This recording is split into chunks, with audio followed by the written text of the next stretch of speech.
श्री स्वामी समर्थ. आज आपण इथं तवा लसूण बेंगन फ्राय करणार आहोत. हे वरण भातासोबत एकदम टेस्टी लागतं.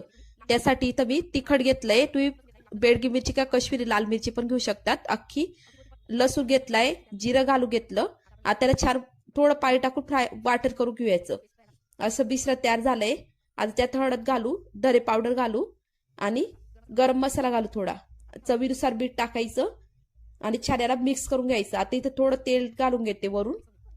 आता याचं छान मिक्सर तयार केले आपण. आता याला लाल वांग घ्यायचं असतं.